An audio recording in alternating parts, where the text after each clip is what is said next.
Heyo everybody, Haku here with my review for episode 7 of the Promised Neverland, or Yakusoku no Neverland. So yeah, this one was good once again. I really liked it. I felt like the production quality was up in some places. Pacing was a little weird though.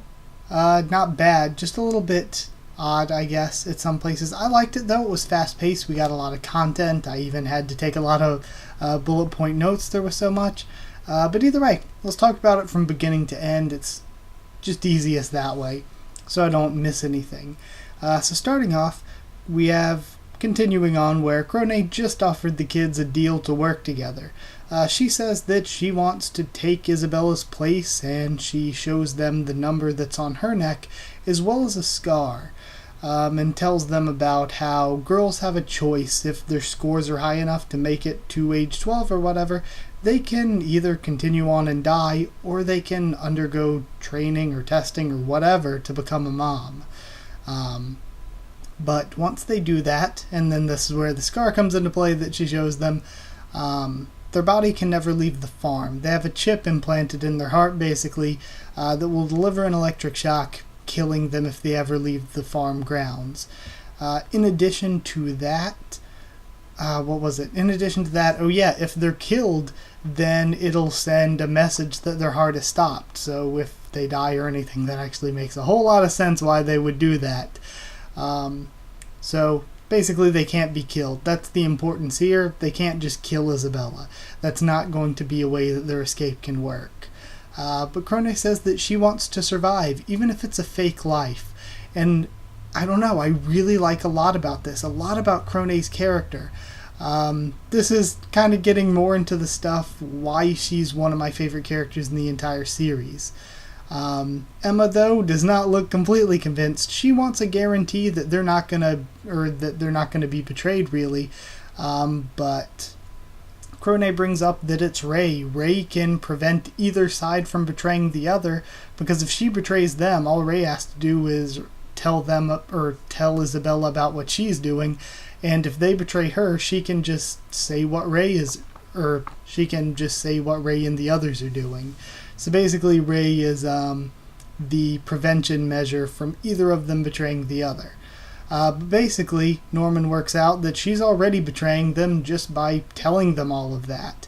Because if she really wanted to help them and help them escape in order to make Isabella look bad and take her place, then the best way to do that, to keep her safe, would be to help them without letting them know she's helping them, to do it in secret. But by directly coming out and saying it to them, she's kind of fishing for evidence against them as well. Then Emma asks Don and Gilda a favor, as Ray and Norman go off to talk, but we don't get to see what any of them are saying. We don't get to learn what's going on yet. From there, Krone has her meeting with Norman and Emma and tells them about the tracker location and that breaking it sends a signal. Of course, they already knew about it, but they had to try to pretend to be a little bit shocked. They ask her age, and it's 26, and she mentions that Isabella's also 31, and when asked if she had seen the outside, she replies that she's never been outside of the farm, though she was born in Grace Field, but at a different farm. But she doesn't explain what she means by that either. She then says that she knows that humans are outside. She's seen them before. They bring in supplies and work together, at least somewhat on the same sort of level as the demons. She also brings up that there isn't much actual security. They have trackers on them, so they don't have guards patrolling everywhere. And at the end, as they're leaving, she reveals that she used all of this to get information on them. She knows that they already knew about the trackers because when she told them it was in the rear, they never checked to feel the rear or anything. Their body language gave away so much about their own plans, even that they have a way to stop the trackers. So all of that was something where it's really cool the way the main characters get information, but Krone isn't coming away empty-handed, because just by observing them, she comes away with just as much.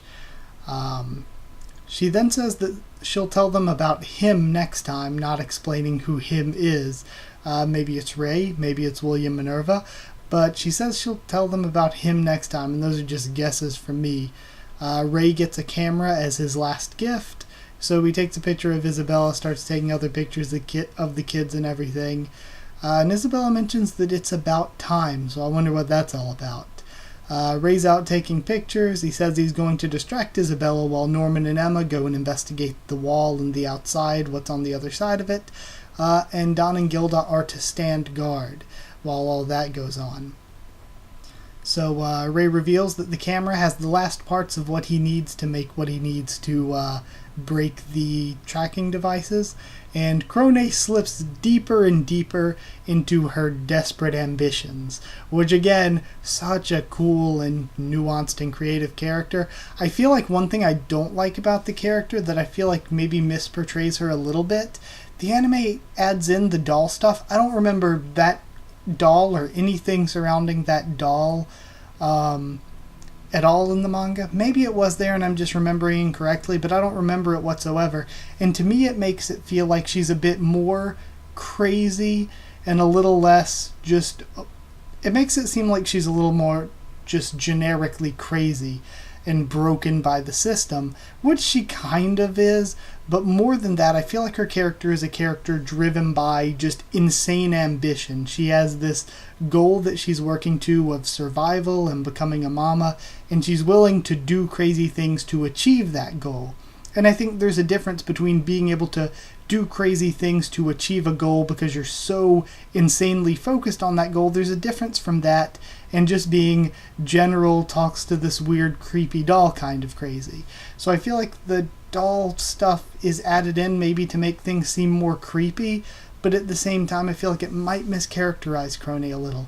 But then again, maybe it's in the manga and I'm just forgetting things. Phil catches her in the act though, but after that she ends up finding a note. She hides it in her suitcase while Isabella shows up and gives her a letter from HQ, and that's where we get Cliffhung. So I thought this episode had great production, especially the Krone stuff towards the end. They really kicked up the animation quality. I do think, especially towards the end, there was a little bit of some oddness in the pacing and structure that the anime's just generally had. It's had a general oddness to its pacing and structure. And again, maybe that's because I'm used to the manga's way of doing things, but I don't know. There are things about it that still felt odd, but I still loved it. I still thought it was great. I would give it 8 coalitions out of 10. Only 8. Well, I mean, 8's a really high score, but I don't know why I'm saying only 8. But I feel like only 8 because I feel like some of the stuff with Krone being a little crazy and the doll and stuff and the way it was portrayed, I think maybe isn't the best way to portray the character. But other than that, I think it was good. I think it was fine. And maybe some pacing things are a little off. So it's not perfect, but it's still 8 out of 10 worthy for me. But I hope you enjoyed the video. Like, if you did like the video, comment down there to tell me what you thought of this episode and what you thought of my thoughts on it and all that. Subscribe for more of The Promised Neverland, both anime and manga. I'm like on chapter 70-some maybe on the manga, but I do videos on it every other week. I try to keep spoilers outside of the thumbnails and titles though, so if you're an anime-only watcher, don't worry about that. Follow on Twitter if you want to, and I can try to keep you updated there and stuff for the channel or talk to you there. And if you want a link to our Discord server to talk to me or more of us on Discord, then just ask and I can give you a link. That's it. Thank you once again for watching, and I'll see you all next time.